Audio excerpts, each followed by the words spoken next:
넣는 그런 문장들도 꽤 있어요. 예. 네. 그런 거 있어서 같이 대조해 보시면 재밌고요. 예전에는 제가 유진 피터슨 처음에 그 작업할 때는 되게 좋아했었어요. 현대인에 맞그 메시지라는 성경 있잖아요. 그래서 현대인에 맞게 또 그분이 사실은 20몇 년 동안 그 헬라어하고 구약학 그 히브리어를 가르쳤던 분이거든요.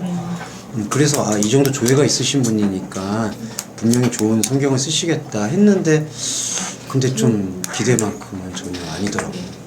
그러니까 이게 개념이라는 게 무서운 게 그 유진 피터슨 같은 경우는 그 약간의 그 뉴에이지적 성향이 좀 있는 것 같아요. 그러니까 내면 가능성 발견 같은 거를 좀 많이 사용하시더라고요. 그거는 딱 따지고 보면은 관상기도나 향심기도 같은 거는 자기 안에 있는 그 영적인 파편들을 극대화시키는 행위인데 그런 영적인 파편의 영적 행위는 그거는 살아있는 영의 행위라기보다는 죽은 영의 활동에 대해서 좀 집착하고 있는 게 아닌가. 그래서 최근에 자꾸 트레시아스나 뭐 관상기도나 그런 것들 많이 하더라고요. 요즘에도 보면은 뭐 방송계에서도 이제 그런 기도 모임을 많이 갖고 크리스천 연예인들이 근데 좀 그러니까 저는 느낌이 드는 게 다 좀 말씀을 피해 가려는 느낌을 좀 받아요. 그러니까 말씀이라는 부분이 사실은 되게 삶에서 처음에 막 그 삶으로 바로 들어오는 느낌이 잘 안 들고 약간 막 그냥 머릿속에 머무는 것 같고 그런 느낌들이 있으셔서 그런지 좀 뭔가 삶이나 어떤 내가 감정이나 거기서 바로 좀 체감될 수 있는 그런 종교 이벤트를 많이 원하는 것 같다는 생각이 들더라고요.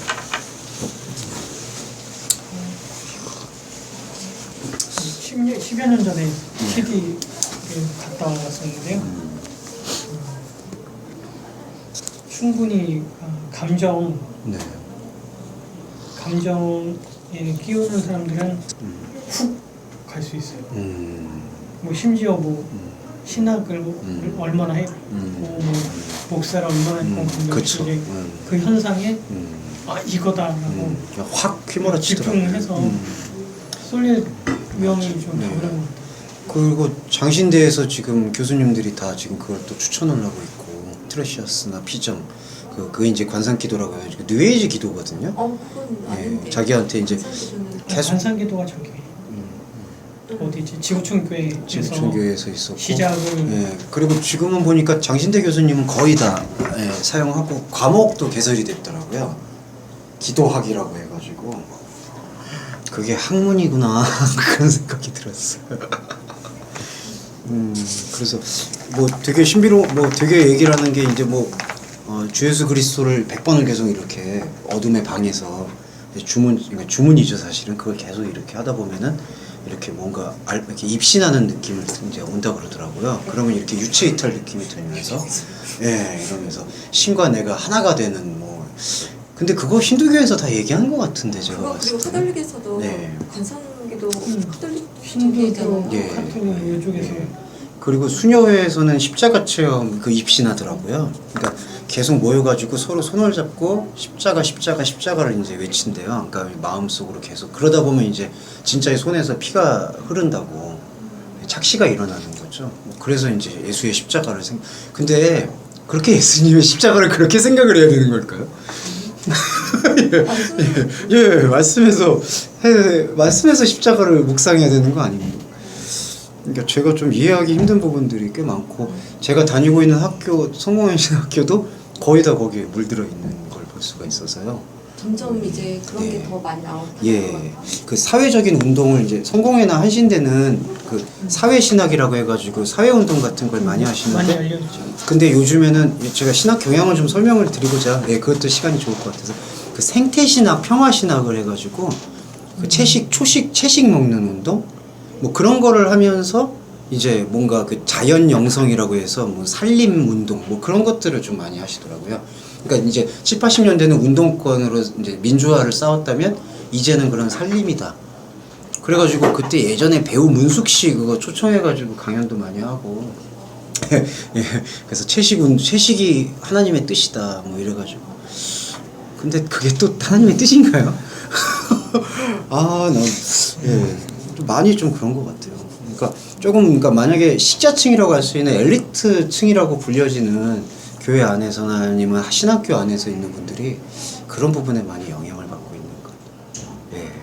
그리고 또 하나는 또 신여운동이라고 해가지고 이제 49년 되면은 다 땅을 나눠줬다 해가지고 이제 그런 운동을 또 얘기하고 박총 선생님은 예 거기 그런 거에 이제 누구 땅을 누구한테 나눠줘? 토지공개념 개념이라고요. 내 땅을 모두 예, 그렇죠.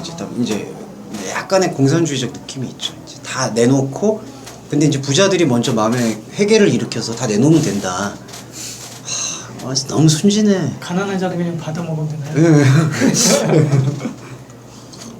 잠깐 거기 갔다가 올까요? 가서 조금만 받아서 전략적으로 승도님이 가서 이렇게 받아가지고 제가 가난한 자입니다. 가난한 자고요. 예.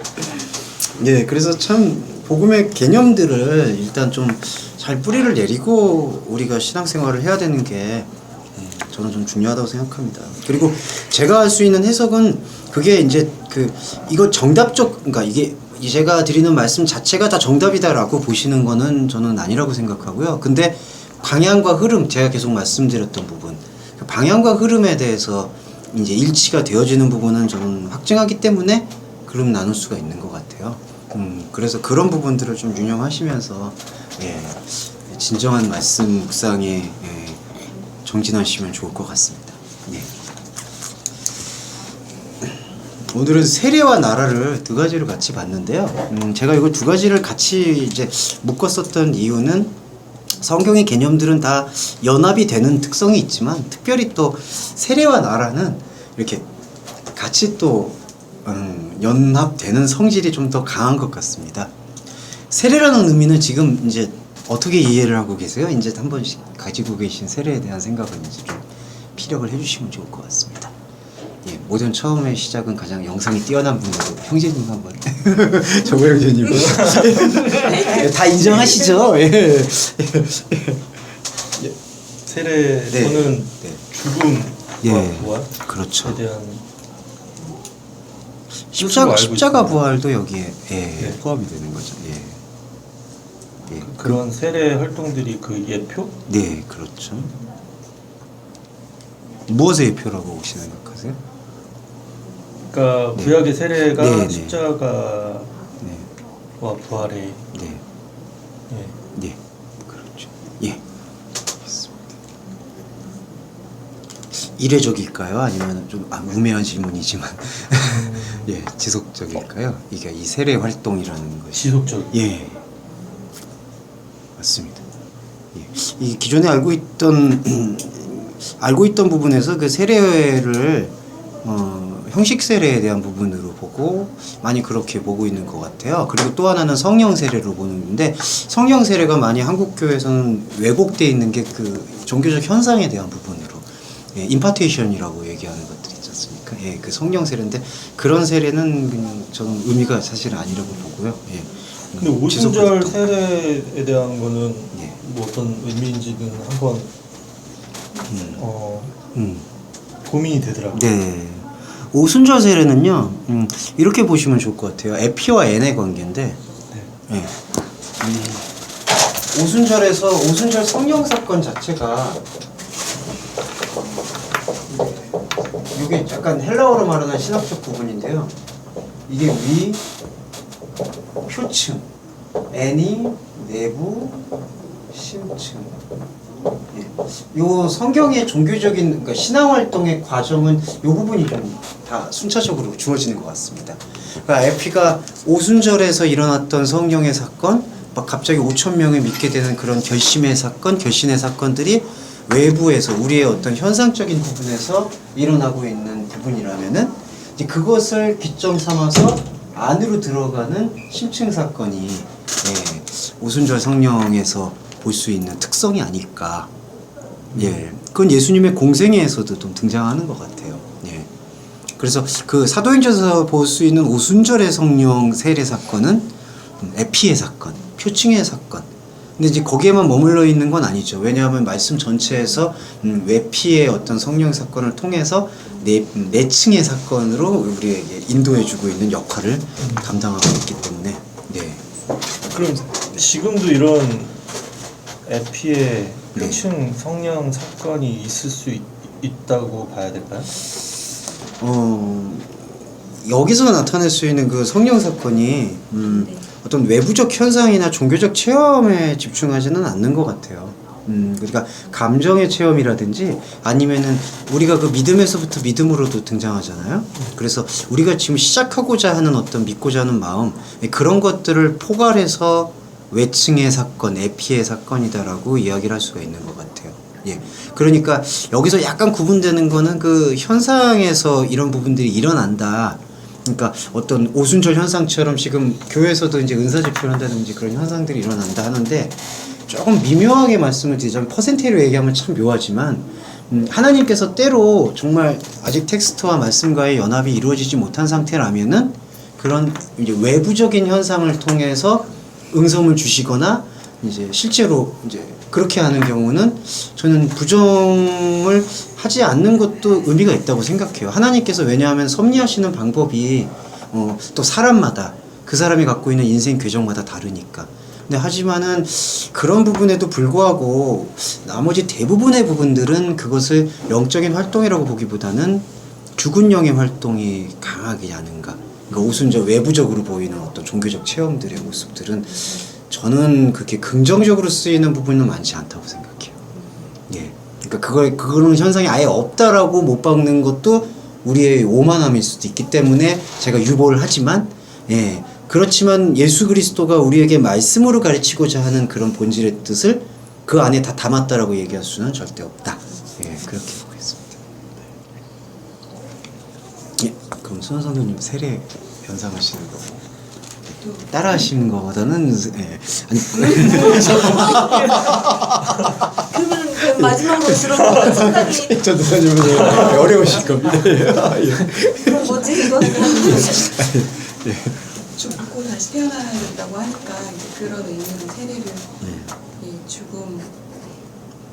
나는 죽고 이제 예수가 다시 태어난다 이제 이런 의미라고 저도 생각을 했고 네, 성령 세례 뭐 이런 거에서 제가 혼자 받은 느낌은 하나님이 저희를 생명으로 저희를 생명으로 이제 이끌어 가신다라고 생명의 세계로 잠식시킨다라는 예표가 아닌가라는 생각도 그렇죠. 예. 좀 정확히 말씀해 주신 게 이게 죽음과 부활이잖아요. 십자가와 부활이니까 우리가 죽음을 사실은 가장 두려워하는 게 인간의 모습인 것 같아요. 그렇지만 예수 그리스도가 그 인간의 자아의 죽음이 곧 부활임을 우리한테 입증해 주셨기 때문에 이 죽음을 관통할 수 있게 되는 담대함을 얻게 됐다. 그게 세례의 또한 유익이 아닌가 그렇게 봅니다. 예, 그래서 사모님 좀 말씀. 정말 같아요. 맞아요, 이게 같죠. 그렇지만 조금 더 세련된 표현을 부탁드리겠습니다, 사모님. 점점 세련되게 두 사람의 내용에 다 같은 적이고요.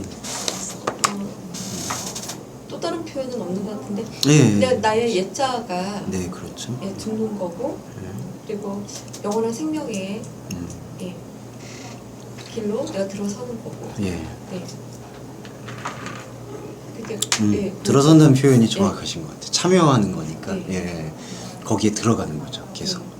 그리고 그 들어가는 걸 미래형으로만 생각지 말고 우리가 지금 현재로 성경 말씀은 지금 현재가 다 중요한 것 같아요. 그리고 또 하나 지금 현재가요 그냥 철학적 표현으로 난 지금이 중요하다 이 시간 지금만 얘기한 게 아니라 하나님께서 펼쳐주신 지금 그 개념을 좀 포개어서 생각하시면 좋을 것 같습니다.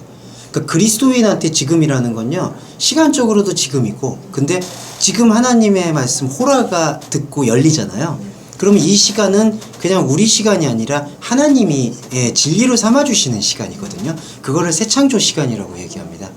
그게 바로 세례에서는 일어나고 있는 걸 볼 수가 있고요. 그게 아까 정호유전님 말씀처럼 이게 지속활동이다. 그리고 이게 신앙생활이다. 그렇게 보시면 될 거예요. 그래서 전사 마지막으로 가장 세련된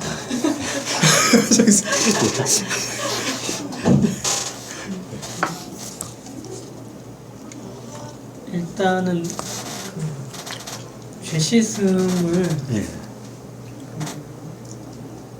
상징하는 물 세례가 네.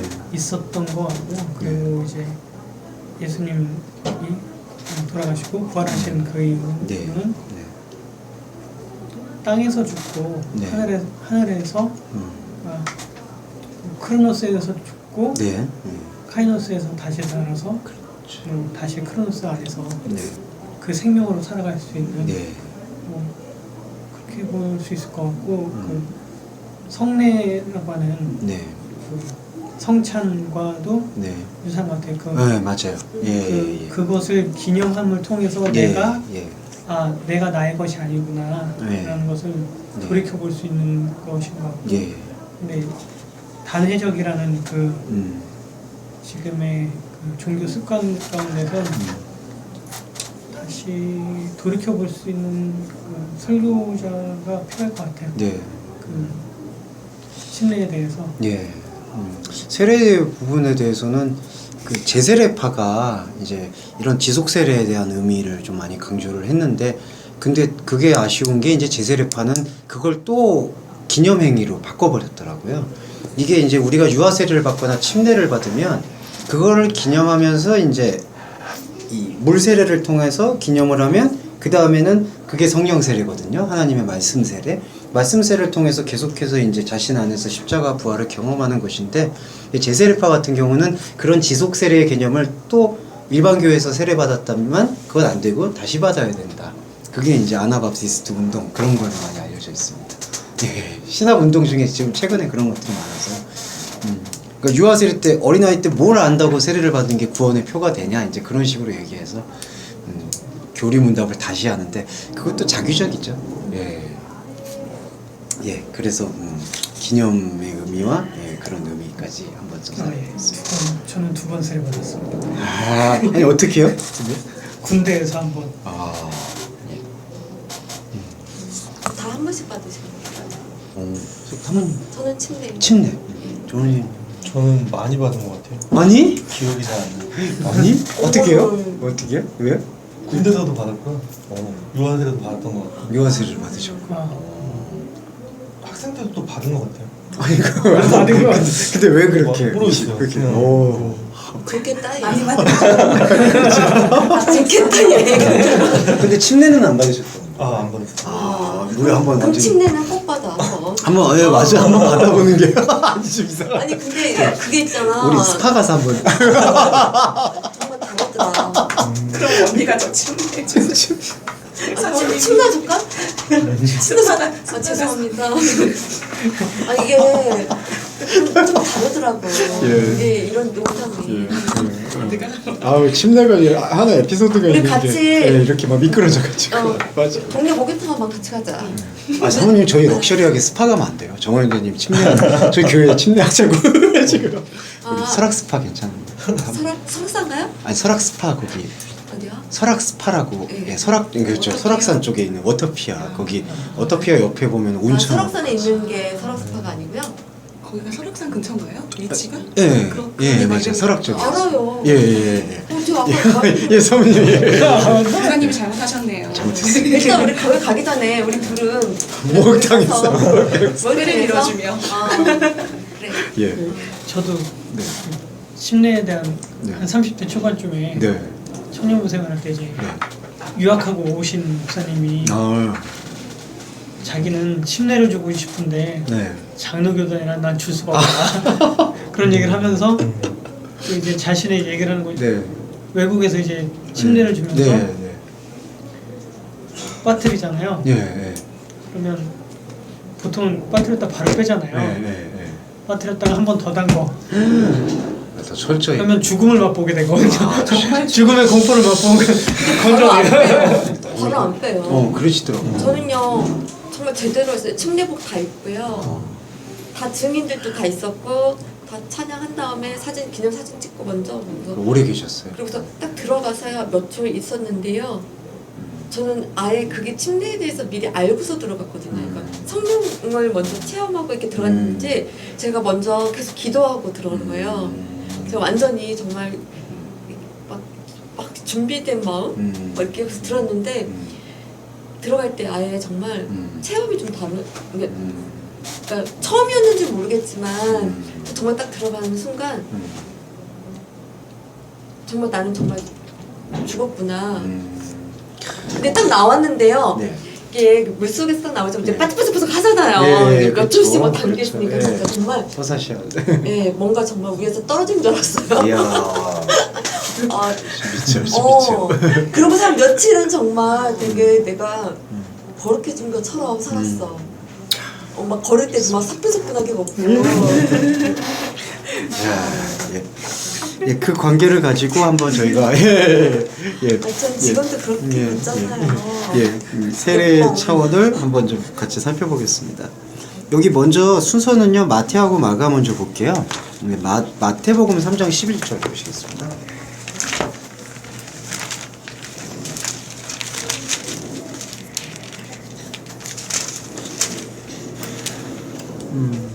정호인재님 한번 읽어주시죠.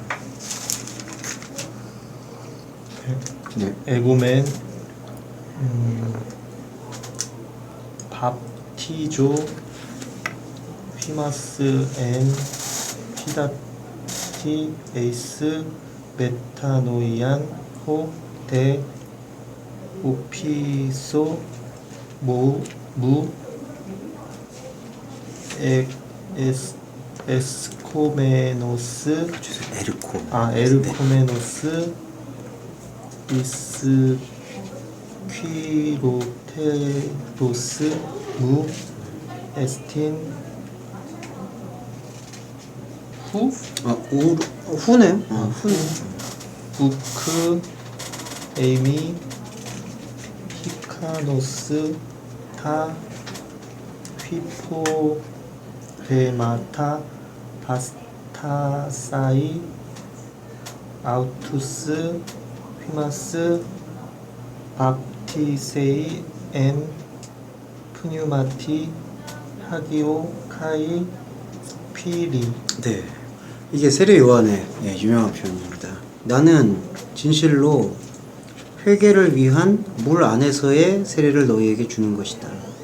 그러나 나의 배후를 잠식하고 있는, 그렇게 오고 있는 그분은 나를 넘어서는 능력이 있으니 나는 그분의 그 신을 감당하는 것이 적당치 않다. 그는 너희들에게 거룩한 영과 불 안에서 세례를 행할 것이다. 네. 여기서 세례의 두 가지 의미입니다. 여기서는 첫 번째 세례는 우리의 세례라고 볼 수 있어요. 이건 무슨 뜻이냐면은 이제 우리의 믿고자 하는 의지입니다. 네. 그 자유의지하고는 좀 상관이 아니에요. 조금 그건 인식 좀 다르게 하시면 좋고요. 그 하나님을 향해서 나아가고자 하는 그런 마음들이고요. 사람한테는 사실은 그러한 마음들과 의지들은 내재되어 있습니다. 그게 구원의 표가 그걸 오해 안 하시면 좋겠는 게, 그렇기 때문에 알미니안주의처럼 구원받을 만한 게 사람한테 있다는 뜻이 아니고요. 이거는 반드시 깨워져야 될 사실 세례예요. 예. 그러니까 우리가 세례를 받는 건 우리가 가지고 있는 의지나 생각에 대해서 죽겠다라는 표현이 되는 거거든요. 네. 그래서 이게 전자의 세례가 회개 안으로 들어가는 물 안에서의 세례. 그런 게 때로는 이제 저희가 기념행위로서의 세례가 될 수도 있고요. 아니면은 아까 표층, 에피라고 말씀드렸죠. 에피 사건에서의 세례일 수도 있습니다. 아까 오순절 성령. 네, 오순절 성령 세례. 예, 그러니까 이게 꼭 기념 세례만이 아니고요. 예, 기념 세례도 여기에 속하지만 또 하나는 우리가 뭔가 앞에서 느끼고자 하는 그런 마음들, 파편들. 근데 이 파편들과 마음들을 어떤 세례로 지금 변환을 시키냐면은 거룩한 영과 불의 세례로 전환을 시킵니다. 네. 그럼 거룩한 영은 이 거룩한 영과 불을 지금 같이 병치시키고 있는 것에 주목하시면요. 거룩한 영은 우리한테 정말 처절하지만치 현상의 것에서 본질을 보여주세요. 거룩이라는 뜻이 구별하다는 뜻이거든요. 그리고 영은 우리한테 죽어 있었던 좀 상태예요. 그러면 우리한테 죽어 있었던 영이 부활의 영으로 들어오면은 지금까지 우리가 떠받들어왔던 모든 것과는 전혀 다른 사실은 새로운 본질, 부활의 본질이 들어가는 거죠. 그리고 불은 어떤 역할이냐? 정결의 예표입니다. 그리고 소멸의 예표를 갖고 있어요. 무엇을 태우느냐? 바로 우리가 지금 품고 있었던 능력이 없는데도 능력이 있다라고 고집하고 있는 우리의 자아의 성향들을 태우는 역할을 하고 있어요. 그래서 거룩한 영과 그래서 이제 성령과 불, 그래서 불세례라는 거 많이 들어보셨죠? 불 받아라 이런 거 얘기 많이 하고 예. 네네네. 네. 예. 그렇게. 네. 예. 그래서 그렇게 이 요한의 세례와 예수의 세례를 이해를 하시면 좋습니다. 그래서 아시겠지만 예수님은 의식 세례를 베푸신 적이 없어요. 아시겠죠? 예. 그러니까 의식 세례라는 것은 바로 에피 상태에서의 우리의 인간의 활동들을 얘기하고 있고 그 인간의 활동들을 통해서 발견되어지는 진정한 세례는 인간들의 활동들을 비록 질그릇으로 사용을 했지만 그 질그릇을 통해서 이루어지는 게 아니라 그것이 깨어지는 것, 죽음과 부활을 통해서 이루어지고 있다는 것. 그게 여기 성령과 불의 세례. 예, 그렇게 볼 수 있겠습니다. 그리고요 또 하나만 여기 말씀드릴게요. 3장 11절에서요 시제의 두 차이를 좀 주목하시면요 세례 요한은 나는 현재 진행형으로 밥티조 세례를 주고 있다. 그 다음에 그 예수 그리스도의 예표는 밥티스의 미래의 시제를 사용했습니다. 성령과 불 안에서 세례를 줄 것이다. 근데 이런 게 이제 조금 우리가 심층 해석이 필요한데요. 어떤 부분이냐면 이게 지금 그냥 역사적으로 지금 예수님이 오실 거기 때문에 미래 시제를 사용한 것만이 아니라 앞에서 세례 요한이 지금 행하고 있는 그 시제는 우리가 가지고 있는 시간 속에서의 현재를 품고 있고요. 그 다음에 성령과 불 안에서 이루어지고 있는 시제는 우리 시간 안에서 이루어지는 하나님의 시간. 예, 그 미래 시제가 갖고 있는 신학적 특성이요. 이 현재 시제는 우리가 가지고 있는 시간이라는 뜻이 의미가 강하고 미래 시제는 이게 인간이 갖고 있는 시간의 미래만을 뜻하는 게 아니라 하나님께서 약속하셨던 그 시간, 이것도 카이로스의 의미를 품고 있다라고 봐도 무방합니다.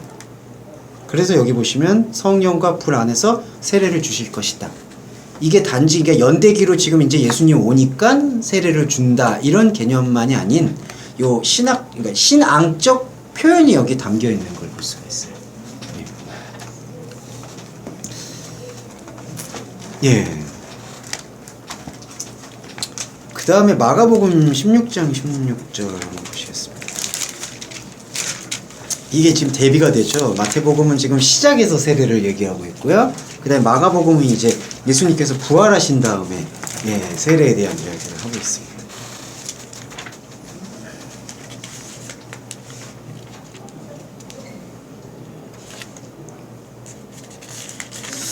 예, 이것도 정말 지금 오늘은 더운가? 문화가 이렇게 정착이 되네요. 한 분에 지목되는 네. 어떤. 예, 다음 주는 전도사님께서 수고해 주시고. 예. 아포크리데스 대 시몬 죄송합니다. 마가복음 16장. 마태복음. 예.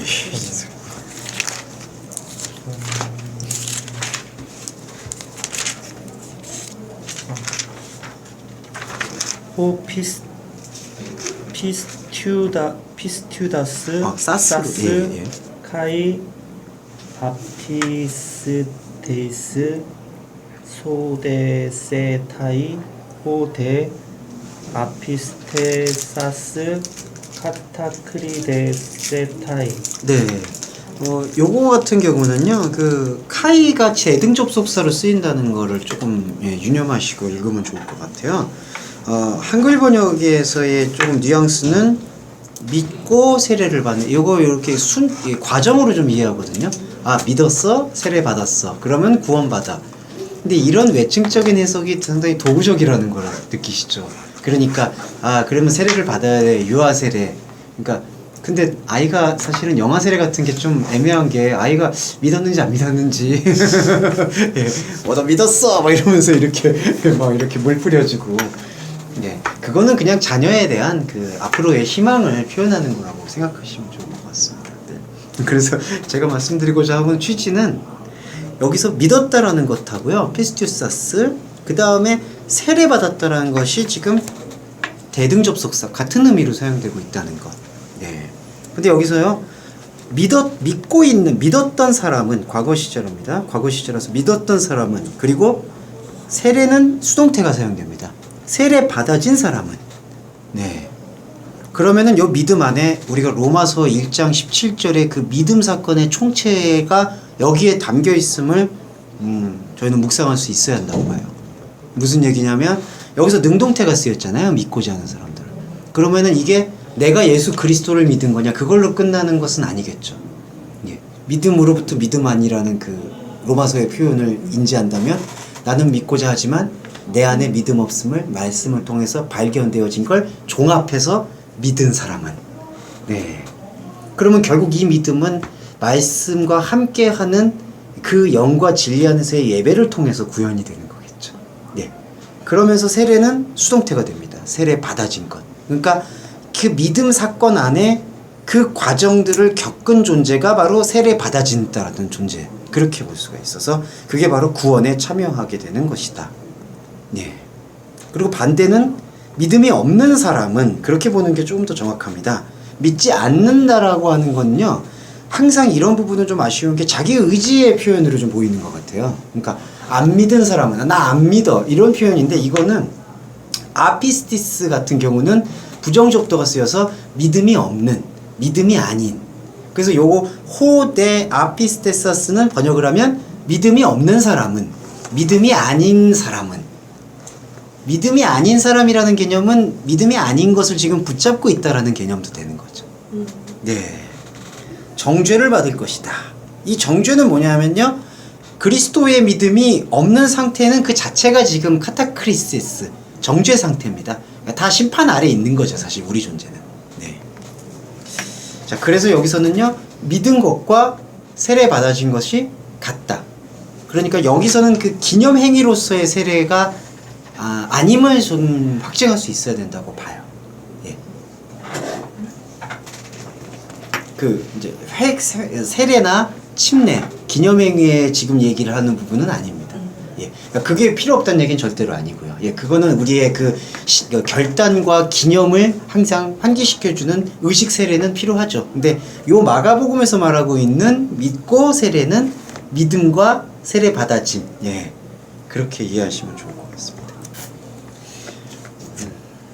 그러면서 이제 다음에 나중에 또 해석할 부분이 17, 18절 보시면 이거는 철저히 이 심층 해석이 필요한 부분입니다. 믿는 사람은 이런 표적이 따른다.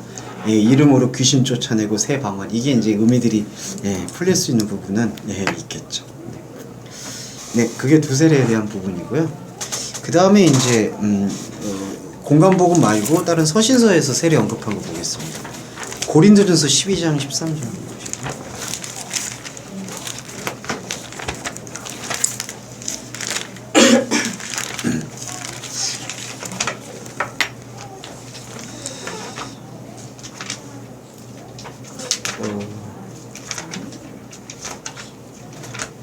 읽을까요? 이거 바로 번역을 할까요? 어떨까요? 예. 요거는 번역을 바로 들어가겠습니다. 왜냐하면 우리가 모두 하나의 몸 안으로 들어가는 하나의 영 안에서의 세례가 받아진 것이다. 유대인들이라 해도 헬라인들이라 해도 종이라 해도 자유인이라 해도 우리 모두는 하나의 영 안으로 들어가는 섭취행위에 참여하게 된 것이다. 섭취행위라는 게 저기 마시게 되었다. 네, 에포 티스테멘. 네, 여기 마지막.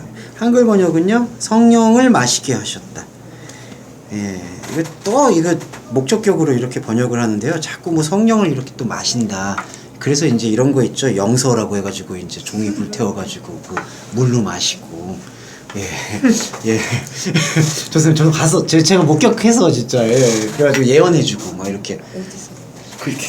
이렇게 보면은 뭐 그런 교회들이 좀 있더라고요. 제가 뭐 그걸 일부러 찾아간 건 아니고요. 본의 아니게 이렇게 구경하고 싶어요. 네, 이렇게 뭐 그러니까 뭐 이렇게 막 적더라고요. 기도하다가 적고 그걸 불로 태운 다음에 거기다 물을 타가지고 마셔서 예언했죠. 똑같아요. 예. 의미도 모르고 한 거야. 네, 이렇게 막 해서 영서 쓰더라고요. 이렇게 쓰고. 예. 정훈 씨 그 보신 적 있으신가요? 역시 정훈 씨는 정말 건강한 신앙생활. 안 보는 게 좋은 건데 이렇게. 그 선생님 그건 보신 적 있어요? 한번. 그런 거는 본 적이 그때 그 사모님 그거 하시지 않아요? 영서 안 쓰셨어요? 어느 선생님이야? 옛날 그 성결교회 사모님 영서는 안 쓰셨고요. 축사만 하셨어요. 아, 축사에 집중하셨군요. 예. 그런 거 궁금해요. 예. 보고 싶어. 근데 이제 그런 걸 다 호기심이 있나 다 관련 구절을 이런 데서 찾으세요. 성령을 마신다.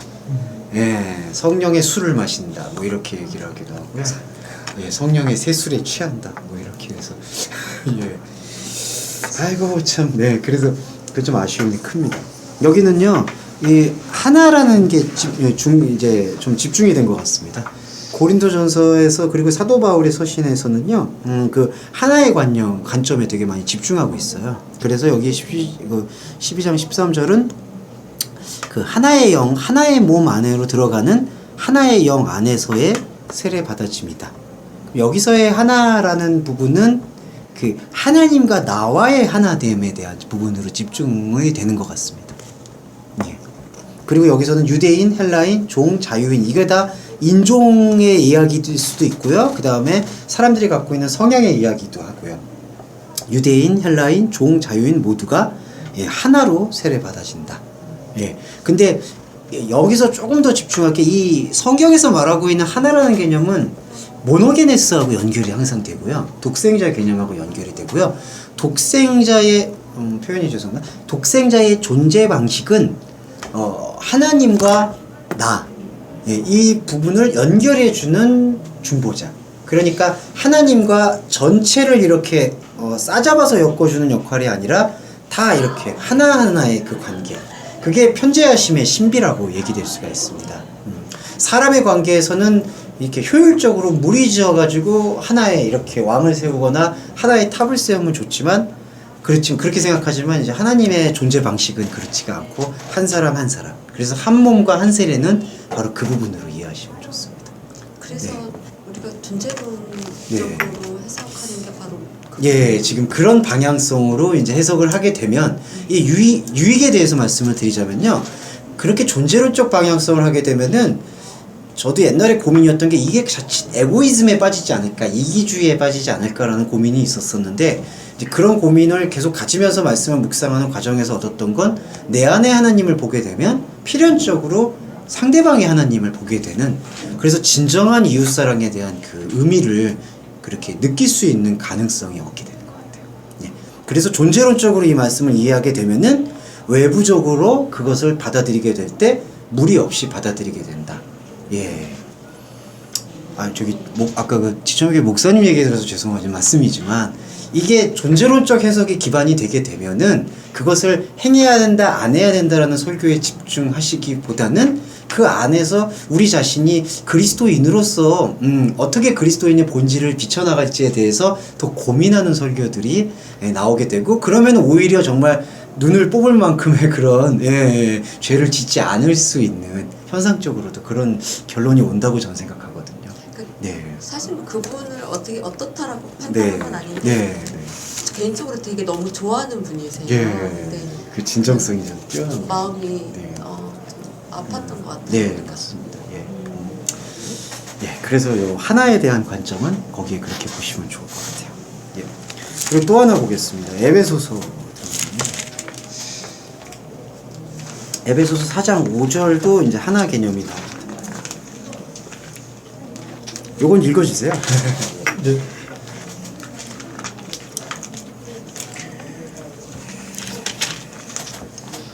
예, 에베소서 4장 5절. 예. 에베소서가 골후 뒤에. 에이스 퀴리오스 미아 피스티스 엔 네. 바티스마. 네, 바프티스마. 예. 여기 보시면은 사도 바울이 얼마나 그 하나에 집중하고 있는가, 얼마나 존재론적인가가 사실은 확증이 돼요. 예, 사도 바울의 이 철저한 그 독생자 개념의 신학을 저희가 느낄 수가 있습니다. 예. 근데 여기서는 이제 그 좀 약간의 한 가지 신비로운 게 요 부분도 사실은 삼일체적인 요소가 있거든요. 예. 여기 보시면요. 주님이 하나다. 이게 바로 성부에 대한 표현을 예표하고 있습니다. 예. 그래서 이거 보시면 하나라는 개념이 지금 다 발음이 바뀌죠. 에이스, 아주 헤이스, 미아, 헨. 네, 이게 왜 바뀌냐면요. 딴 건 다 똑같은데 성 때문에 바뀌어요. 그래서 큐리오스는 바로 남성. 예.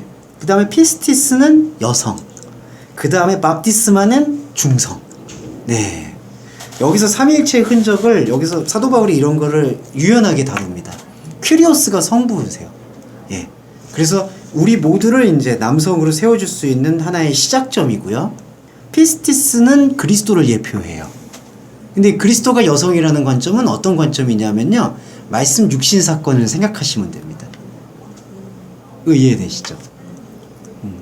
말씀 주시네요. 네. 우리가 신부잖아요. 네. 근데 우리가 신부가 됨을 감지하려면은 이게 참 신비로운 게 그분 자체가 남성성을 포기하고 우리 안으로 들어와요. 예. 예. 그래서 우리가 신부됨을 보여주세요. 예. 그래서 피스티스의 여성성이 갖고 있는 신비는 바로 그렇습니다. 그러니까 우리가 신부돼야 되는구나. 그리스도를 봐야 되는구나. 우리가 눈을 떴을 때 그리스도는 남성인데, 그러니까 그리스도가 남성임을 볼 수 있으려면은 우리의 죽어있는 여성 안으로 그분이 들어온 거예요. 그게 바로 무염수태 사건, 예, 동정녀 사건도 여기에 가미됩니다. 예. 그러니까 믿음이 존재론으로 말씀하면 그 그리스도를 얘기하잖아요. 그래서 믿음으로부터 믿음할 때 믿음이 그리스도가 되잖아요. 여기 관계에서는 큐리오스가 성부가 되고 피스티스가 그리스도 여성이 돼요. 최근 계속 말씀하셨던 게 네. 그 여성이 네. 계속 저희가 남성화가 될 때 네. 강건 예, 강건하게 되는 거죠. 남자답게 강건하게 맞아요. 되는 예. 거죠. 네. 그 말씀을 요즘 계속 강조하셨던 것 예. 같아요. 네. 그리고 마지막으로 밥티스마는 중성의 표현을 사용을 했습니다. 중성의 활동이 바로 성령의 활동과 연목시키실 수 있어요. 예. 그래서 이거는 삼위일체의 흔적을 또 찾아볼 수가 있습니다. 네.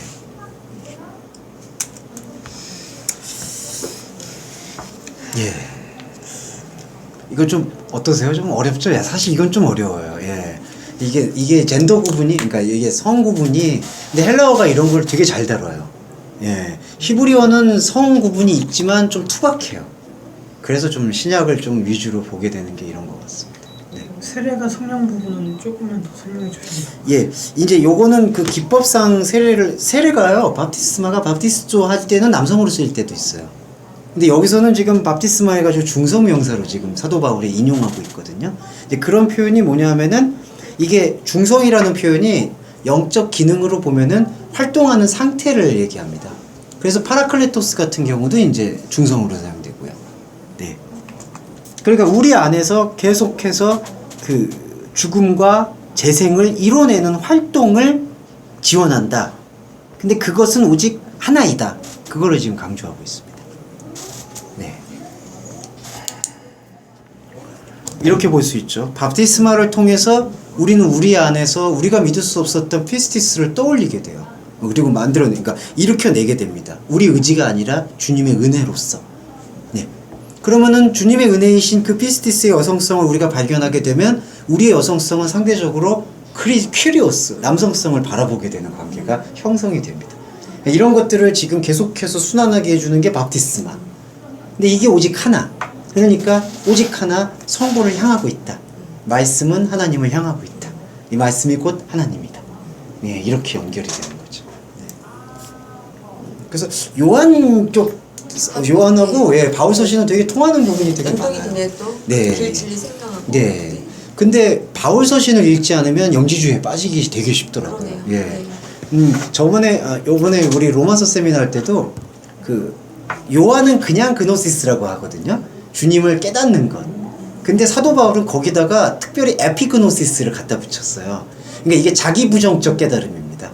그러니까 만약에 그냥 깨달음이라는 요한복음만 있으면은 그냥 어떤 막 선지자나 선각자 같은 사람이 뭐 탁월하게 깨달았다. 그게 영지주의거든요. 그래서 내가 그리스도가 되었다. 이렇게 선포하는 게 당시에도 되게 많았었어요. 근데 사도 바울이 그런 것들을 딱 인식하고 에피그노시스. 깨달을 수 없는 깨달음. 깨달음을 넘어선 깨달음이라는 표현들을 사용하고 있어서 요한복음과 바울서신과의 관계를 잘 묵상을 해볼 필요가 있습니다. 근데 저 비판하는 건 아니지만 강병욱 전도사님은 이제 그거를 대립으로 받고 그때 진격의 요한 쓰신 분은 이제 바울하고 요한하고 지금 싸우고 있다. 요한은 우리 모두의 깨달음을 얘기하고 있고 바울은 그런 것들을 이제 깨달을 수 없다라고 해가지고 신앙을 어렵게 만들었다. 이제 이런 거죠. 예. 그래서 어려워. 예. 그러니까 그걸 이제 대립구조로 본 거예요. 그분은. 예. 그리고 이제 요한이 위대하다. 이제 이런 걸로 간 거죠. 예. 예. 그리고 바울을 신랄하게 비판하는 게 최근에 현대 신학에서는 바울을 되게 비판을 많이 해요. 관념으로 만들어 버렸다. 신앙을. 말을 어렵게 해놔가지고 그리고 표현을 어렵게 해놓고 그리고 이제 다시 계급으로 만들어 버렸다. 이런 비판이 되게 많습니다. 예. 그 신학하시는 분들 보면은 또 마가복음이 정통이다 그래가지고 바울은 지금 잘못 해석했다라고 얘기하고 있어요. 예, 그래서 역사적 예수를 봐야 된다. 그래서 부활은 상징이고 뭐 십자가도 그 어떤 기득권자들이 이렇게 자기들의 기득권을 지키기 위해서 죽인 거다. 뭐 이런 걸로 또 해석이 됩니다. 처음 들어요 그런. 예, 그런 해석들이 근데 최근에 많고요. 그게 지금 목사님들 사이에서도 많이 스며들어 있어요. 예, 그런 게 있고요. 그러니까 바울을 좀 지금 보면은, 그러니까 바울을 어떻게 심하게 얘기하냐면 그 가말리엘 문화에서 쫓겨나서 자기가 설 자리가 없으니까 이 신흥 종교 잡아가지고 한 자리를 이제 내가 구가하겠다 그런 욕구로 예수의 맨 얼굴을 완전히 이상하게 분장시켜 버렸다. 그렇게 비판을 해요. 예. 예. 예. 근데 저는이 아니라 말씀은 전혀 그렇게 볼 수가 없어요. 바울의 중요성은 하나님께서 바울을 사용하신 거고요. 바울을 사용하셨을 때에는 하나님께서 그만한 이유가 있어서 바울을 통해서 그리스도를 보여주고 바울이 통하지 않으면요 구약 해석이 안 돼요. 그 부분이 있습니다. 예. 근데 그런 것들을 좀 많이 이렇게 간과하고 있는 것들. 네. 그건 좀 말씀드렸습니다. 아이고 시간을 제가 많이 뺏었네요. 근데 그런 경향들을 좀 이해를 하시면 자꾸 막 사회적인 복음을 이야기하시거나 그런 분들의 그 저변에 보면은 바울에 대한 혐오가 깔려 있는 것을 좀 느끼실 수 있어요. 예. 네. 그런 부분 좀 보시면 좋을 것 같고요. 특별히 요건 좀 민감한 얘기인데요. 바울은요 영적 동성애도 반대하고요 실제로 동성애도 반대해요.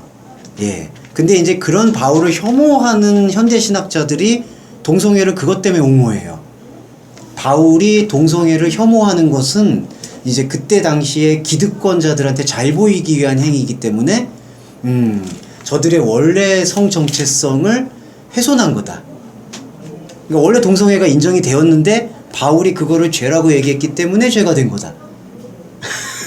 예. 그래서 동성애를 옹호해야 된다. 이게 말이 앞뒤가 안 맞아요, 사실은. 예. 바울은 두 개 다 비판했어요. 예, 실제적 동성애, 그 다음에 저희가 로마서 봤을 때 영적 동성애.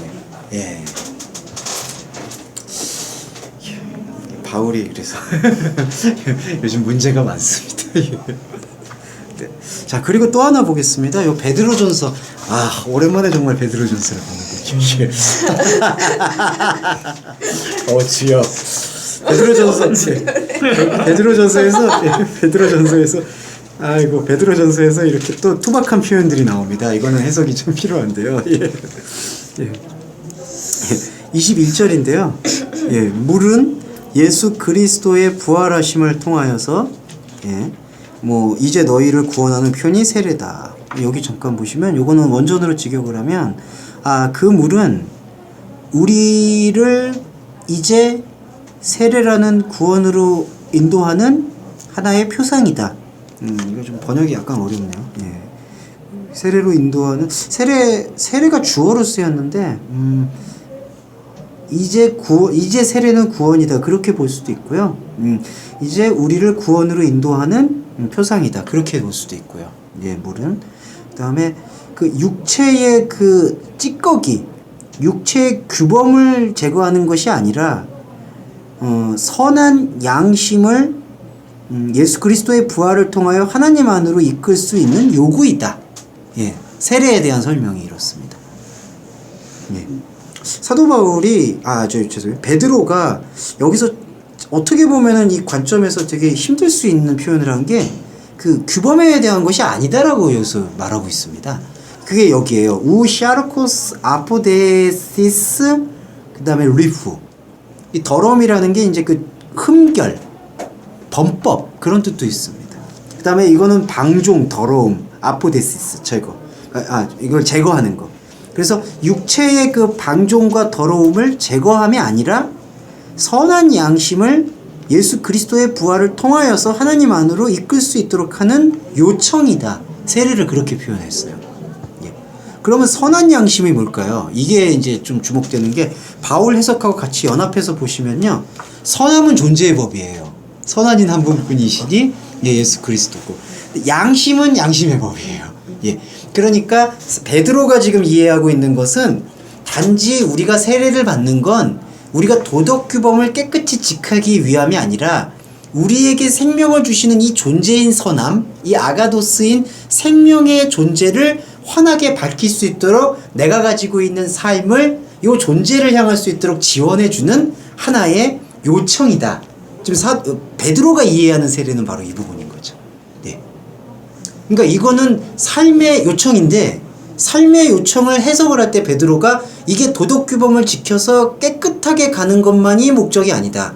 우리 안에 아가도스, 선한 이가 계속해서 숨 쉴 수 있도록, 그것을 계속 찾아나갈 수 있도록 우리의 삶에서 계속되어지는 하나님의 요청이다라고 이렇게 설명하고 있습니다. 이거 이해되세요?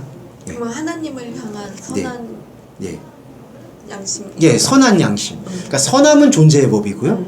양심은 지금 우리의 삶에서 이렇게 자기를 어떻게 다스리고 뭐 하는 것들이죠. 근데 역설적으로 그렇게 다스리고 하는 것을 내가 잘 다스리고 내가 이것을 해서 하나님께 영광을 돌린다는 얘기가 아니라, 그것이 이제 도덕 규범을 지켜나가는 게 아니라 오직 우리 안에 이 선함이 환히 비춰질 수 있도록 내가 가지고 있는 삶의 조건들을 개선해 나가는 활동을 선한 양심이라고 해석이 될 수 있어요. 예, 여기 이해가 조금 필요합니다. 표층적인 세례의 의미를 얘기한 건가요? 여기서는 표층 부분보다는 심층에 대한 표현인데, 바울의 부분과는 조금 다르게 이 베드로는 요 삶에서의 그 활동이나 모습들을 여기서 좀 표현하고 있는 것 같아요. 네, 선한 양심이란 표현이 여기에 쓰입니다. 네. 조현씨 이거 어떠세요? 예. 그럼 베드로랑 네. 다른 얘기를 한 건가요? 아니요, 바울과 지금 베드로는 베드로? 바울과 베드로는 사실은 같은 얘기를 하는데, 제가 바울 옹호는 아니지만 바울은 이 통합적인 개념, 아까 몸이라는 게, 소마라는 게 이제 하나님의 백성 되는 그런 모습이다, 심층적인 걸 많이 다룬 반면에, 이제 베드로는 지금 이 베드로는 그 지도자적 위치이기 때문에 성도들의 삶에 대해서 많이 이야기하고 있어요. 그 성도들의 삶에 대한 부분들에서 지금 양심을 얘기하고 있거든요. 근데 여기서 베드로가 중시하고 있는 건 우리가 이러한 양심을 지키는, 그러니까 이게 삶에서 깨끗이 사는 거예요. 그냥 이렇게. 아니면 삶에서 사람들과 싸우지 않는다든지 어떤 규범을 지키는 거. 근데 그게 곧 세상 규범을 지켜서 하나님께 영광을 돌리는 게 아니라, 이러한 우리의 목적은 저 선한 분이신 하나님을 향할 수 있도록 하는 하나의 지원이 되는 것이다 라는 걸 설명해 주고 있습니다. 그러니까 네. 반반인 거야. 그렇죠. 하나님을 향한 선한 양심이긴 한데, 네. 그것이 네. 삶에서 나타나는 어떠한 예. 표적이 되어야 된다라는 거잖아요. 지금 베드로는. 그렇죠. 그러니까 율법적인 부분이 삶에도 나타나고, 하나님의 것이 또 드러난 거죠. 그렇죠. 그러니까 버리질 못하고 있는 거야. 율법적인 부분이, 그러니까 여기서 지금 베드로에서의 그래도 긍정적인 함의는, 그렇게 율법적 부분이 드러난 부분이 선함을 향한다면, 존재를 향한다면 그런 율법적 부분이 복음 안으로 편입이 될 수 있다라는 그런 여지가 저희한테 주어진 거라고 할 수 있어요. 예. 그렇죠. 그러니까 이런 부분들이 이제 입체적으로 좀 봐야 돼요. 그러니까 바울은 그 안에 존재론적인 거를 계속 집중해서 말하는 거고요. 사도 베드로는 이제 이 삶의 부분을 계속해서 얘기를 하고 있습니다. 우리죠, 우리. 어떻게 보면 예. 우리도 삶에 뭔가 나타나야 되는 그런 게 있잖아요. 하나님을 향하는 어떤 그런 것들이. 그러니까 선한 양심. 근데 잘못 알고 있었던 그런 부분들이. 근데 여기서 항상 우리가 그럼 이 말씀을 들을 때 묵상을 깊이 해야 될 부분들은, 그러면 이런 어떤 양심 행동을 통해서 선함을 발견하는 거냐, 선함이라는 그 말씀이 우리 안에 들어오고 그런 말씀을 내가 지켜나가고 발견하기 위해서 양심을 지켜나가는 거냐, 후자의 얘기를 조금 주목해 주셔야 될 것 같아요. 이게 후자의 말을 하고 있습니다. 그러니까 내가 양심을 지켜서 선함을 보게 되는 게 아니고요. 선함이신 그분이 우리 안에서 펼쳐주는 것들을 내가 더 깊이 보존하기 위해서 이 양심의 요청에 귀를 기울인다. 네. 그 여기 네. 선한 양심의 요군이라 이렇게 돼 있잖아요. 네, 선한 양심의 이거 요구. 예. 원전으로 네. 직역하면 어떻게 해야 돼요? 네, 그 오히려 그 예수 그리스도의 부활을 통하여 하나님 안으로 향하게 하는 선한 양심의 요청이다. 요 정도가 될 것 같습니다. 선한 양심의 요청이다. 예, 요 에페로테마가 주어가 되고 예, 의미가 되기 때문에 하나님 안으로. 근데 여기서 이제 제가 왜 선함이 들어와서 양심이 지켜지냐라고 번역한 부분이 뒤에 디아 아나스테세오스 예수 그리스도, 예수 그리스도의 부활을 통하여, 이게 바로 이제 우리가 세례를 느낄 때 십자가와 부활을 같이 느끼잖아요. 그거를 경험하면서 아, 내 안에 진짜 선함이 없었구나. 그러면서 선함이 없었구나 발견해서 선함을 받았잖아요. 그러면 선함을 받은 자로서 아, 이 양심들을 우리가 지켜나가야 되는 거구나. 이게 바로 하나님 안으로 들어가는 요청이구나. 이거는 도덕규범을 지키는 문제와는 다른 맥락이구나. 예. 그럼 이것도 그 네. 본질을 통한 현상으로 그렇죠. 안 되는 건가요? 아, 본질을 통한 현상에서 네. 이제 요거죠. 현상에서 더 본질을 선명히 보기 위한 현상의 행위를 여기서는 얘기하고 있어요. 네. 그러니까 약간 네. 사도바바에는 예. 그쵸. 조금은 벗어났다고 봐야 되죠. 그렇죠. 왜냐면 이제 약간 논지는 지금 현상적 얘기를 많이 하고 있는 여기는 거죠. 지금 이렇게 좀 드러나는 부분, 네, 예. 보이는 나타나는 부분을, 부분에 지금 조금 예, 예, 움직이고 치중하고 있죠. 있는 예. 거죠. 그렇지만 이제 베드로 전후서에서도 그 나타나는 부분을 통해서 규명되는 그 안의 것을 계속해서 추구하고 있음은 예, 맞는 것 같아요. 네. 그분 안에서의 네. 그 제가 왜 베드로 전서를 약간 꺼리냐 하면요, 이 바울은 이거를 통합적으로 지금 다루고 있거든요. 예. 그러니까 본질에 대한 그 압도가 일어나게 되면 바울은 어떻게 보냐면요, 본질에 대한 압도가 일어나게 되면 현상에서의 삶은 그때 시대나 상황에 맞게 하나님을 찾아갈 수가 있게 되는 것을 성령의 견인으로 표현을 하고 있는데, 이 베드로는 뭐랄까 그 약간의 그 계속해서 공동체를 치리하고자 하는 그때 상황에서의 이제 현상적인 것들을 더 많이 할애를 하고 있는 거죠. 본질을 깨우치고 있는 복성으로서 어떻게 살아가는 게 본질을 더 환하게 비출 수 있을지를 고민하는 게 베드로 전후서의 조금 포인트입니다. 근데 이거를 그냥 평면적으로 그냥 여기 하나님 말씀 저기 하나님 말씀, 이게 중요한 게요, 몸이잖아요. 이게 유기적이고 이게 조합이 필요하고 서로 대화가 필요하거든요. 요한과 바울의 대화, 바울과 베드로의 대화. 그래서 같은 얘기를 한다는 공통분모가 있는데 그 공통분모를 어떻게 표현하느냐의 차이들을 깊이 묵상할 필요가 있는데, 그게 없이 묵상하게 되면 이게 이제 아, 선한 양심을 쫓아가는 거구나. 이게 바로 이제 선한 행위구나. 이렇게 베드로가 못 받게 되고, 이게 하나님 말씀이야. 설교가 이렇게 되잖아요. 그러면은 바울은 이렇게 얘기했는데 그럼 그건 뭔가요? 이제 이렇게 예, 언밸런스가 돼 버립니다. 네. 결국 베드로전서에 이렇게 또 해석이 또 예. 그래서요, 죄송해요. 베드로가 이런 표현들을 많이 썼어요. 그 16절에도 보면 선한 양심을 가져라. 이런 게 조금 이제 예, 선한 양심을 가져라. 또 이렇게 얘기하고 있죠. 그리고 막 선행을 욕하는 자들, 선행이라고 또 표현하고 있죠. 선한 일들, 선한, 한글 번역에서는 아나스트로포테 뭐 생활 방식 그렇게 번역되는데, 그런 것들이 이제 조금은 다 본질적 것과 같이 겹치면서 해석이 돼야 될 필요가 있어서요. 예, 그 말씀을 드렸습니다. 네. 그래서 이 말씀을 드리는 이유는 그 양심이라는 게요, 정원윤재님, 네. 그게 요게 좀 이게 중요한 게, 여기서 그러면은 양심이 여기서 문자 요렇게 해라 이런 매뉴얼로 주어지는 게 아니라요, 이 성경에서는 전체적으로 지금 선함이라는 것을 계속 지향하는 가르침을 주고 있고, 그럼 우리 시대에서 살아가면서 이리 칼로스, 아가도스, 그리스도를 밝혀내는 것이 무엇인가를 이제 우리 안에서 주시는 성령의 가르침과 인도를 통해서 이제 실천해 나가는 것을 설명하는 게 선한 양심을 가져라. 예. 그런 거를 좀 표현할 수 있겠습니다. 네. 예, 그리고 로마서 6장 3절.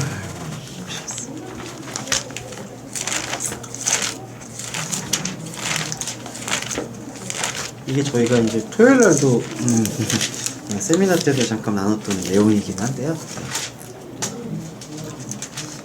6장 3절은요.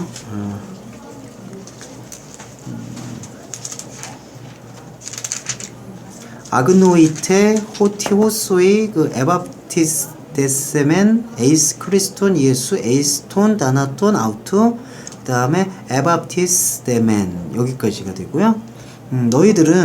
당신들은 우리가 그리스도 예수 안으로 세례 받아진 것만큼 그의 죽음 안으로 세례 받아지고 있다라는 사실을 깨닫지 못하는 것입니까? 예. 여기서 주목하실 수 있는 것은 만큼이라는 그 한정대명사입니다. 예. 그러니까 여기서 느끼는 뉘앙스는 세례 받아진 것만큼.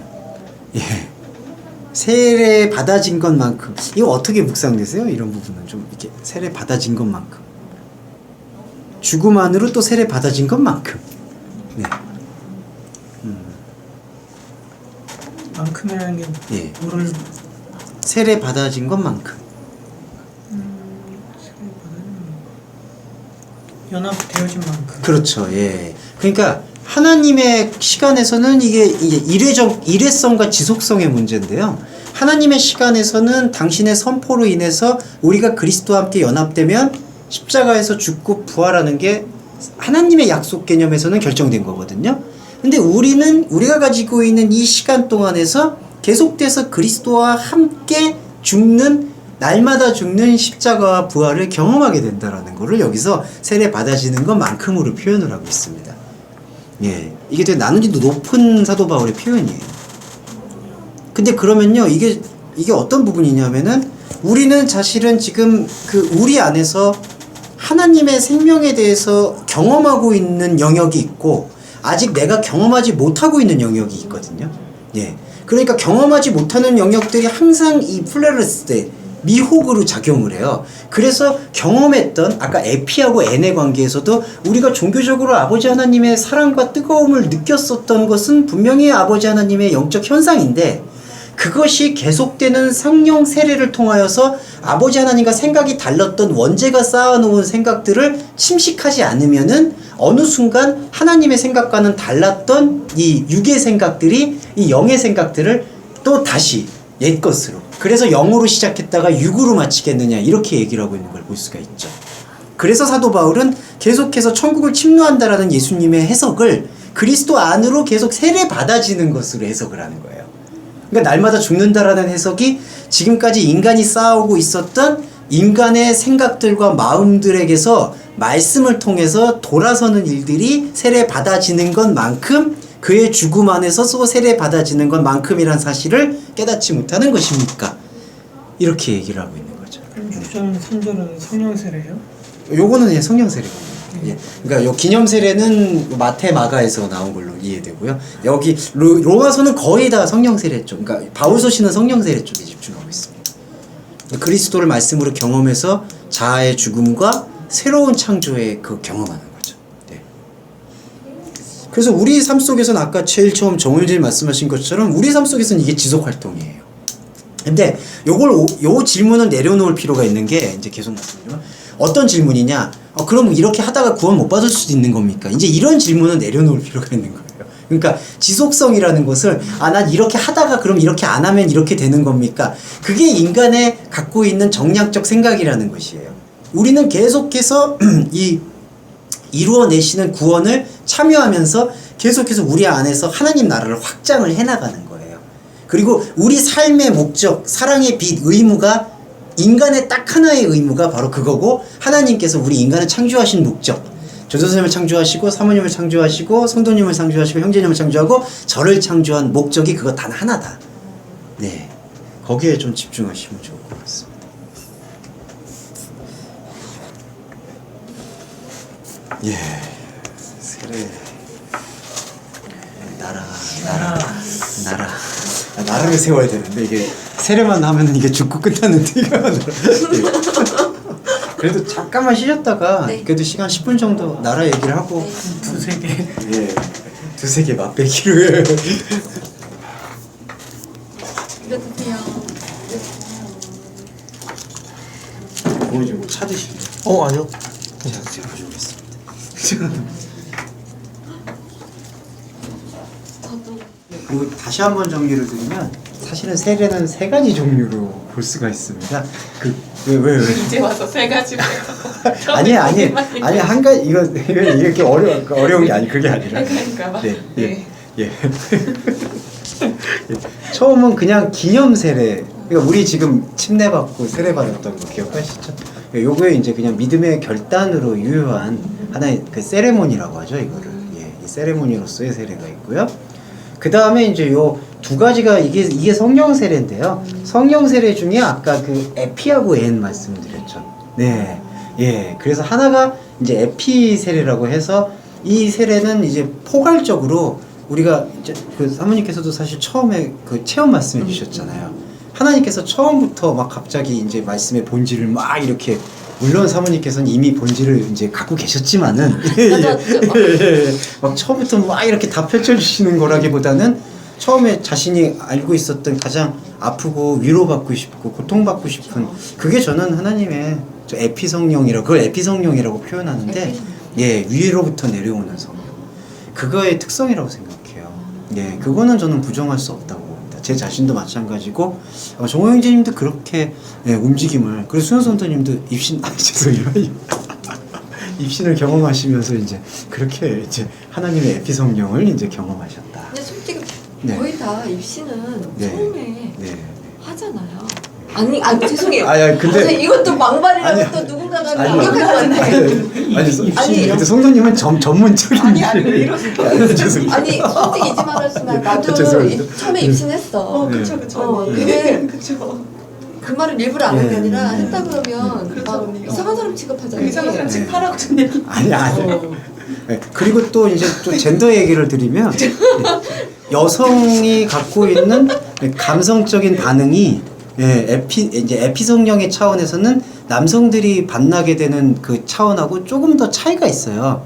그게 이제 남성 목회자나 아니면 남성 성도들이 잘 이해를 해야 될 부분이에요. 저도 그게 잘 이해가 안 됐었던 부분이어서 비판을 많이 했었는데 그런 거 처음에 이제 하나님을 느끼게 된 감정에서 이 여성성이 갖고 있는 것은 이 무의식적인 것들을 아주 유연하게 자극을 잘해요. 예. 그러니까 남성은 무의식적 부분을 억누르는 데 익숙하고요. 여성적인 여성성은 무의식적 부분과 소통하는 것을 매우 무리 없이 소통을 해요. 예, 이제 그러다 보니까 아시겠지만 뭐 여선지자라든지 여자 목사님들 같은 경우에 그게 안 좋은 사례가 되는 거죠. 그런 게 반복 재생산이 되니까 N으로 들어가지 않고 에피에서 머무른 것이 그러니까 이제 그래서 여자 목사님들 안에서 약간 그런 현상들만 가지고 계속해서 목회를 하시는 분들이 늘어나는 게 이제 그런 이유인 것이죠. 그래서 문제가 생기죠. 네. 근데 이제 하나님께서 주셨던 부분은 거기를 통해서 N의 관계를. 근데 성경의 맥락은 에피와 N을 거의 다 담고 있는데 이제 그 바울 서신 같은 경우에는 N의 세례, 성령 세례, 내부적 세례에 더 집중을 하고 있고 아까 베드로전서라든지 그런 부분은 이제 에피에 대한 부분을 조금 더 다루고 있고 네 그렇게 이해하시면 좋을 것 같습니다. 세례의 세 가지 차원으로 보시면은 그럼 N의 세례는 네. 계속 반복해야 되는 세례잖아요. 예, 아까 로마서 6장 3절에서 네. 나오고 있고. 에피 세례는 네. 에피세례는 사실은 이제 이 복음의 원리로 보자면요.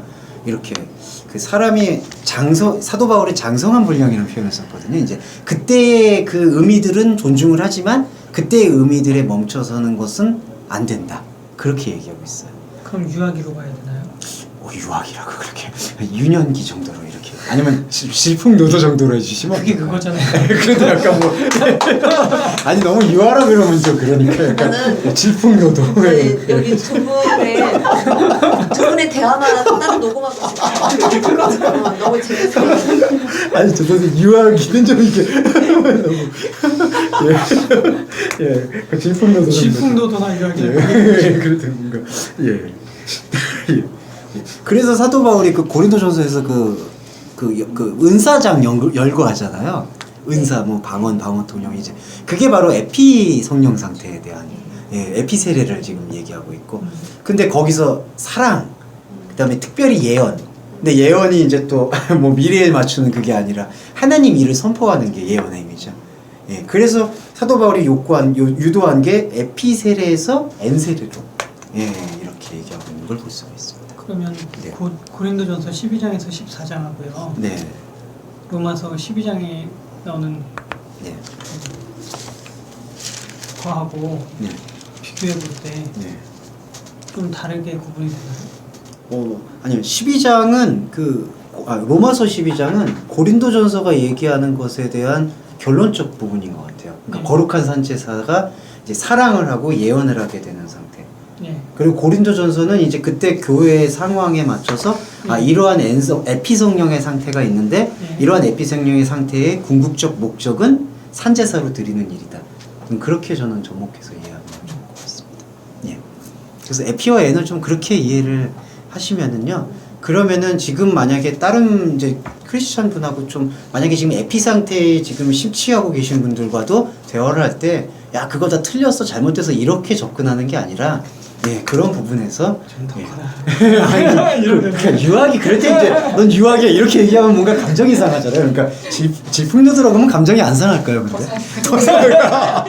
근데 문제는 본인이 그거를 받아들여야 네, 그렇죠. 또 일부 네. 아니 거의 대부분의 또 선교단체에서 거기까지만 그렇게 훈련을 하고 시키고 내보낸다라는 거죠. 그러니까 조금 아쉬움이 거기서 이제 이걸 딱 해서 이렇게 가미가 되면 어디 파송이 되고 선교를 진짜 선교를 하더라도 정말 좋은 열매가 맺을 수 있어요. 선교단체에서 훈련 받다가 갑자기 뭔가가 이제 성령을 받고서 갑자기 그거까지만 은혜를 거기서 딱 받고서 갑자기 이제 했는데 학생 입장에서는 나 뭔가 받아서 지금 이게 다야. 이게 다일 줄 알거든요, 학생은. 그렇죠. 근데 그 상태에서 일단 졸업을 하고 나가서 그 학생 입장에서는 그게 자기가 이제 모든 걸 다 얻은 것 같거든. 그게 이제 자체가 문제가 되는 거예요. 그러니까 그거 자체가 나쁜 거 아니지만 이제 그게 전부가 되고 그걸로 이제 반복해서 이제 그게 참 사용하게 되는 속상하죠. 게. 또 죄송한데 이제 박영준 목사님과 대화를 했을 때도 순회선교단 같은 경우에도 이제 그 시스템은 좋잖아요. 근데 그 시스템 안에 이제 그 본질을 담아서 그걸 계속해서 동력 삼을 수 있는 그런 시스템이 된다면은 어떨까 하는데 근데 조금 좀 질문이 생기는 게 근데 그 시스템 자체가 그걸 담을 수 있는 시스템이 형성이 되는 건지 그런 거에 대한 질문은 조금 생기는 것 같아요. 저희 안에서도 네. 반이 갈라지거든요. 저희 쪽에서도 그래서 내려놓으신 분들이 있고 그렇지 않은 분들도 있어요. 그러니까 사람이 하는 일이다 보니까 어쩔 수 없는 것 같아요. 아까 말씀하신 로마서 12장은 N으로 봐야 돼요? N의 산제사는 N의 측면이 좀 강한 것 같습니다. 그러니까 무게 중심이 N을 두고 에피를 이렇게 끌어당기는 걸 볼 수가 있거든요. 핍박하는 자를 핍박하지 말고 축복해라 뭐 이런 부분이 왜냐하면 이제 기법상 12장의 로마서는 처음에 아예 산제사를 딱 얘기를 하고 N을 얘기하고 에피의 상태들을 설명하고 있고 고린도전서는 좀 다르죠. 에피를 먼저 얘기를 하고 그 다음에 N으로 끌고 가고 있고 그러니까 다 방언도 있고 방언 통역도 있는데 이제 믿음, 소망, 사랑이 있고 그 중에 제일이 사랑이다 이런 식으로 이제 가는 게 차이인 것 같아요. 제가 얘기를 했지만 제가 여기 말씀 참여하기 전에 방언을 제 마음대로 그래도 조정을 할 수 있었어요. 아니 표정이 아니 제가 얘기했어요. 그냥 길 가다가도 아무렇게나 노래 찬양하라고 그러면 방언 노래도 막 찬양할 수 있었어요. 근데 지금은요 말씀 참여하고 뒤로는 내 마음대로 조정하려고 해도 안 나와요. 그러니까 저는 그렇게 생각해요. 그게 그때도 의미가 있었는데 이제는 이제 그런 의미를 품어서 이제 하나님의 세계 더 깊은 곳으로 가신다. 그렇게 보시면 좋을 것 같아요. 적용하면 F에서 N 쪽으로. 그렇죠. 그런데 N이 돼서 F 행위를 하지 말아야 하나요? 하지 말아야 되는 건 아닌데요. 근데 저는 이제 전체적 경향성으로 봤을 때 바울이 얘기하는 바라든지 여러 가지 경우로 봤을 때 에피를 계속 반복하게 됐을 때 그리고 에피로 뭔가 계속 교회가 세워지고 설립이 되는 게 반복되게 될 때 머무르게 될 때 그 문제성이 다분하기 때문에 가급적 그 N의 상태에서는 에피로 다시 이제 뭐 한다든지 병행을 한다든지 그런 건 바람직하지 않다. 그게 제 견해예요. 근데 그거는 선택하죠. 궁금한 건 기도를 하다가 방언을 주실 때는 있어요. 예, 그런 부분에 대해서는 예. 제가 하는 게 네, 아니에요. 네. 예. 그러니까 그게 부정한다, 자른다 그런 맥락으로 저는 보진 않아요. 근데 그거는 이제 유재석 집사님하고는 좀 견해가 좀 달라요. 유 집사님은 이제 그게 다 자라야 되는 입장이시고 그런 그것도 일리가 있다고 보고 있지만 또 이제 기도나 아니면 활동 중에서 나올 수 있는 부분에 대해서 아 이거 하지 말아야지 우리가 또 그거를 그게 판단할 수 늘상 있는 나오는 건 문제는 아닌데 아니라는 거죠. 어느 늘상 나오는 건 예, 아닌데 어느 예. 부분에서는 예, 그게 방언통변은 되는 예, 예. 그래서 P하고 N의 상태에 대해서 뭐 이렇게 우리가 도식해가지고 아 나는 지금 N에 있어, F에 있어 이렇게 보는 게 아니라 그러니까 10살이니까 예. 유아기 때 예, 예. LP행위는 하면 안 됩니다. 예, 예. 이러기는 좀 무하다는 거죠. 예, 그렇죠, 그렇죠. 그거 괜찮다. 근데 질풍노도 하면 안 돼요, 그거. 아 죄송해요, 자꾸 제가. 그러면 지금 상태에 제가 그러면 그거를 나와도 하지 말아야 되나요? 아니요, 그냥 문제는- 자연스럽게 생각하시면 돼요. 예, 저는 그렇게 생각해요. 자연스럽게 생각하실 때 하실 때 이제 주체가 계속 중요한 예, 그렇죠. 내 스스로 통제하고 내가 네. 하려고 하는 것이냐 네. 하나님께서 네. 그렇게 하게 하시는 것이냐 예. 그리고 그 판단을 내 감정으로 판단할 것이냐 예.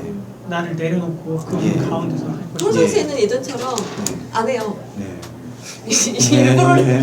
그러니까 이렇게 하려고 해도 안 나오는 예. 것 같아요. 전혀. 예. 병재님은 어떠세요? 이런 신앙 체험에 있어서 좀 그 에피 상태가 예. 모르겠어요. 저는 경험이 없어서. 아니 그 어떤 종교적 경험일 수도 있겠지만 아니면은 뭐 네. 또 결단한다든지 결심한다는 것도 에피에 송할 수 있다고 저는 보거든요. 그런 부분에서 이제 사실은 형제님께서 토요일 날 말씀해 주셨던 게 금요일 날 저녁에 말씀해 주셨던 게 사실은 N이 이게 혼란기가 좀 될 수가 있는 것 같아요.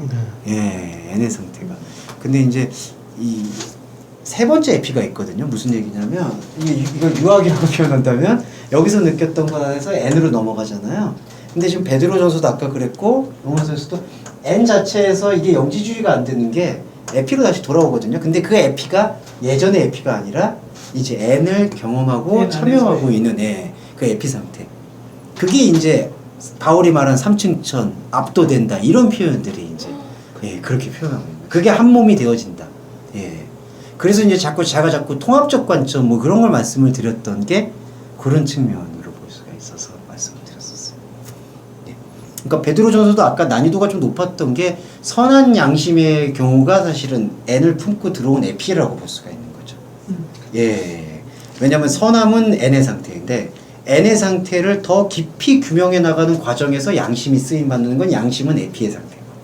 예. 그래서 선한 양심이 그때 말씀하신 초청하는 그 겁니다. 카이너스 안에 크로노스가 아까 네. 베드로 예, 베드로 상태가 베드로전서에서의 베드로 설명이 예. 그렇게 이해될 수가 있을 것 같아요. 네.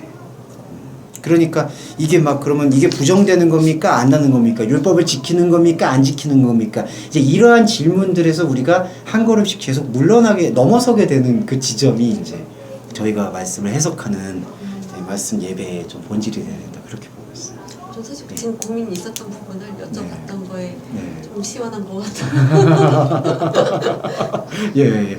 그러니까 그런 거에 대해서 뭐 누가 해라 하지만 이런 부분이 아니라 이제 계속 교감을 하시면서 가장 최선의 교감이 무엇인가에 대해서 계속해서 자기 안에서 그리고 항상 그 스탠다드 그 기준점을 말씀에다 두시는 것은 잃어버리시면 안 된다.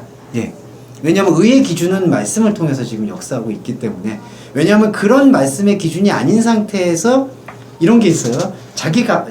사모님이 자기 감정이 아니라 이제 만약에 제가 자기 감정을 통해서 뭔가 경험했는데 그걸 말씀을 통해서 확증받고 아까 같은 경우가 뭐 성령을 마신다. 그런 게 그래서 한글 번역이 좀 아쉬운 게 그런 걸 말씀을 통해서 내가 성령 마신 것 같아. 막 성령을 부은 것 같아. 영서를 쓰는 것 같아. 이게 말씀에 이렇게 적혀 있어. 그런 행위가 매우 안 좋다는 거죠. 그러니까 현상을 보고 현상을 봐서 여기 말씀에다 맞추려고 하는 상태. 뭐 믿는 자에게 이런 표적이 따른다는 게 유명한 거죠. 귀신 쫓아낸 거 이게 그냥 무속적으로 귀신을 쫓았는데 말씀에 적혔네? 이렇게 하는 거. 예. 그렇죠. 독사가 지나가면 잡아야지. 독사가 딱 붙잡았는데 붙잡았네? 이러면 그러니까 말씀 예배라는 건요. 이게 패러다임이 전혀 다른 게 우리가 현상적으로 느꼈던 거를 여기다가 대입시키는 게 아니라 그냥 말씀이 갖고 있는 내증성, 말씀 자체의 의미를 우리가 어떻게 압도되는가 그 말씀이 그렇게 눈을 바꾸는 과정이 좀 있기 때문에 근데 사실 우리 인간의 존재가 현상을 보면서 말씀을 보거든요. 네. 그러니까 큐티의 원래 좀 안 좋은 맹점이 이제 그런 부분이죠. 그러니까 현상으로 이거를 이제 생각을 하면서 말씀에 이렇게 적혀 있을 거야. 이렇게 적혀 있고 그리고 이렇게 살아야 돼. 이제 이렇게 매뉴얼이 되니까 그게 박자가 안 맞는 거다. 그게 제가 작년에 말씀드렸다는 네. 소리. 아, 큐티. 벌써 작년부터 그런 깨달음을 그런 근데 글을 안 쓰시는 전사님이 써주시죠 이제. 예, 전사님이 명의를 이렇게 해가지고 예. 진정한 큐티 그래가지고 막 한 100만 번 파시면 정말 저는 정문제의 이야기도 듣고 싶은 게 금요일인가 토요일에 그 본인이 그 소개 예. 전했던 말을 나눴을 때 예. 저도 그런 마음이 없었던 게 아니었거든요. 그래서 되게 예. 공감이 가는. 예.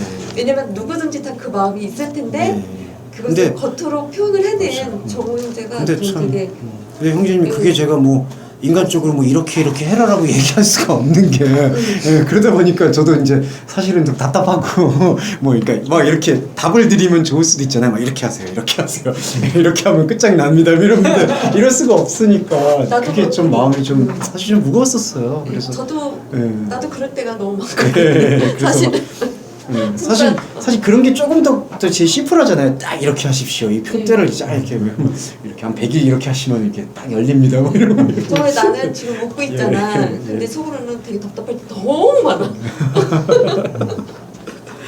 예, 그래서 그 부분, 그래서 말씀의 그 내증성에 대한 부분들도 그렇게 말씀을 드렸고요. 그거에서 조금 시간이 지났네요. 나라는 그냥 하나만 말씀드리고 마칠게요. 나라는요, 지금 우리 안에서 이렇게 말씀이 펼쳐지는 그 확장, 새로운 시스템입니다. 예, 그 나라라는 자체가 시스템이거든요. 바슬레이아가. 예, 근데 하나님의 시스템이 우리한테 들어오는 거죠. 우리의 시스템과는 그 패러다임이 다릅니다. 근데 시스템은 있어요.